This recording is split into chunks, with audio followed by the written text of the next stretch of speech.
Hello everybody, welcome back to Becoming Foodies. I'm Barrett. I'm Dina. And what are we cooking today, Dina? I have no idea. Really. Well, we've got an amazing sandwich for you. You know, I think most people have an idea of like how to make a sandwich of some sort. Peanut butter and jelly, you can do that, put it in a toaster, but this is not your peanut butter and jelly. This Oh, is okay. gonna be 100 times better, trust me. Okay, you're gonna up my sandwich game a little Yes. bit. All right. Yes. So our ingredients for today are a good quality bread, some fresh kale, onions, horseradish, and a meltable cheese such as the Dubliner we're using today, and some cooked chicken. We're gonna start out by making some caramelized onions. And caramelized onions are one of those ingredients that you should have in your fridge on hand whenever you need to add a little extra something to a sandwich, to any other dish really. Have you ever made caramelized onions? Probably accidentally, but you know. So in one of our other episodes, we talked about how browning ingredients really adds flavor. So that's essentially what you're doing with caramelizing onions, is you're just adding a bunch of flavor. The natural sugars in the onions break down and make them nice and sweet. To start out, we're gonna just slice these onions. So cut off that end. You're keeping your fingers out of the way of the knife. Right. Too. And then we're gonna cut it right in half. Well, close. Close. A little bit more, and this knife might be too big actually. But what do you think of that? Is that pretty good? Yeah. Ooh, baby, I like that cut. Yep. So you're going to now peel all this extra off the outside. So anything that looks like you wouldn't want to eat it, can you see? Yeah, I can. Yeah, I can see. No, go You're on. gonna peel it off. So do that to your onions. For sure. Caramelized onions, it doesn't need to be precise. I'm just slicing it. So we're gonna come in and just on this side, and then I'm gonna actually turn this on its side. Yeah. Because it has a wider cut stability surface. Okay.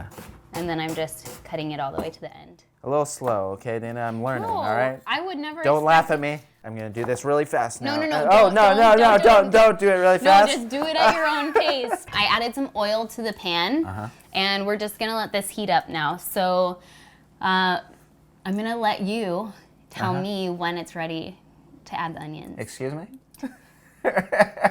You remember how if you put your hand over the pot, you can feel the heat radiating up? Okay, cool, yeah, got it. yeah. Got it. Okay, my goodness. I'm feeling pretty good about that. Yeah, what do you think? Yeah, let's do it. Okay. Oh! So, like I said, this is gonna take a while, so we're actually gonna get started on some of our other ingredients for the grilled cheese. So a key ingredient for grilled cheese is Cheese. bingo. This That's the one. cheese is one of my favorites. It's a cheese from Ireland. One of my secret tricks for grilled cheese specifically, is I actually like to shred it. I don't know why, it like melts easier. I don't know the science behind it. What a fancy grater. It's like a Pyramid. pyramid. Ours has a handle. Barrett's has no handle on it. It's broken off. Okay, don't make fun of all my cooking utensils, okay? I'm I do sorry. what I can with what I have. Oh no. Okay. Yeah, right, because there's a handle, yeah. Because You're like holding the blades. Yeah, just hold the top so you don't. Wait, Also, what? you're just making it harder Okay, on fine. yourself. No, Fine. Show me how you grate cheese. Yeah, okay, let's Just go. put your hand on the top and run the cheese down. Oh, you don't have to lift it up. No, just no, like, no, because okay. there's legs on it. Because it's a pyramid thing and Yeah. it has its own legs. Yeah. How's that? Does it feel good?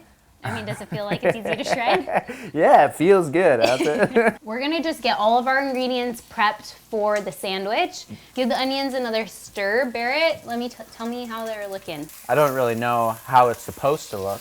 It smells nice. I'll say that. So this looks pretty close. Right. We're looking good, nice and brown, but we see that there's some caramelized bits that are kind of stuck on the bottom of the pan. So my trick is that I like to use just a splash of water to release those brown bits to make sure that the flavor is actually in the onions, not on the pan. Ready? Are those the ones that have like evaporated? Yeah. Oh. Ooh. So give it kind of a nice scrape with the spatula so that the brown bits come up from the water. So now we are ready to start making our grilled cheese. So we're just gonna keep this on low so that it stays nice, and we're gonna just keep letting it brown. What do we had cheese, we got cheese ready. What's another ingredient that is crucial for grilled cheese? Bread. This is a rosemary and olive oil bread. One of the beauties about toasting a really great grilled sandwich is actually that you can use really any kind of oil. You can use butter. I like to use butter with everything. Everything. Okay, sorry. Yeah, go on. We are just gonna toss this little slab of butter here just straight into the pan and let it melt. Right. I like softened butter because I can get it on every edge of the piece of bread, and I make sure that every corner is gonna get nice and toasty and grilled on the pan. I get it. You like butter. Okay, yeah. Here's the key for the perfect grilled cheese sandwich is low and slow. Low and slow, cast iron pan. Have you ever used a cast iron? Oh, yeah, that feels like cast iron for sure. So why I like cast iron is because it is able to have that even heat application. Okay, you're just gonna go ahead and toss that little guy in and turn the... Just this, okay. Yeah. Okay.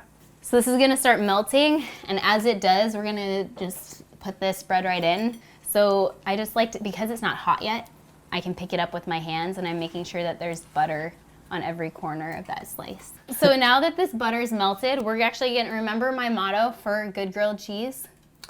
When the cheese is grilled, that's when we got a sandwich. Low and slow. Oh yeah, of course, low and slow. How could I forget? Yes. Actually. So we're gonna turn this down so that it's like almost all the way down. Like mine's a 2 setting on my stove. That's actually still pretty warm, so I might even turn it down lower than that. You'd think that you put the cheese down next, but this is no ordinary grilled cheese, so we're actually gonna add a sauce. Oh, uh-oh. Yeah, condiment time. So we're going to add my secret ingredient. Okay. Today, we're using horseradish. Horseradish. Do you wanna taste it? Is that a lot? I mean, yeah. You just want to see me suffer. Okay, I fine. don't. I'll do No, it. I- I'll do it. I'll do it for the views. Oh! So something to keep in mind with something, especially a condiment that might be a little spicy, and if you've never tried it before, is less is best, because you can always add more later, but you can't take it away after you've added it. Just remember, less is best and low is slow. And when you have your cheese grilled, that's when you got a sandwich. I'm gonna check the bread to see how toasty we have here. Actually, we are like toasted like almost too far. This cast iron actually holds heat for a long time. Nice. So yeah. I can turn off the heat right now and leave it. Okay. And we're gonna sprinkle the cheese on the slices, and it's gonna start to melt even though our heat's actually off. Oh wow, it's melting, yeah. So do I do both sides here, or? Yeah. Okay. I like to do both sides because your cheese is actually also like an adhesive. So when it gets nice and melty, it's gonna glue the inside ingredients together and hold your sandwich together. So I like to put cheese on both slices of bread. Lovely. So we have 2 more ingredients that we haven't gotten out yet. We're gonna have some chicken and some kale. So I have this chicken that's cooked and sliced up, so you can add maybe like enough just to cover one of the slices. Okay, cool. I'm gonna get a lid.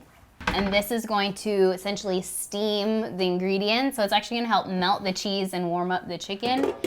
Okay, The kale. So we have some great fresh kale here. I've already trimmed it down to get... The great fresh kale! We're gonna actually put this into the pan.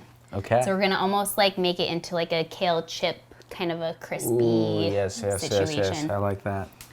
So we're gonna just let this keep going over here in the back. I'm just gonna throw these straight down. And I'm actually going to add our caramelized onions to the sandwich now. Okay. Or do you wanna do that? You can see that those kale leaves are starting to brown up. You can see it through the leaf. All right. Why don't you flip those kale leaves over? And I think we're ready. Yeah? Carrot. And you're gonna just grab it and flip it right over there. Ha ha ha ha ha ha. Yeah.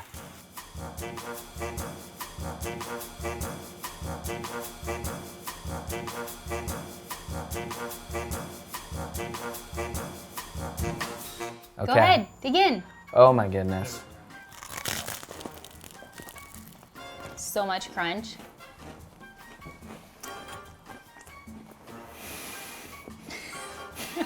I think that's a good sign.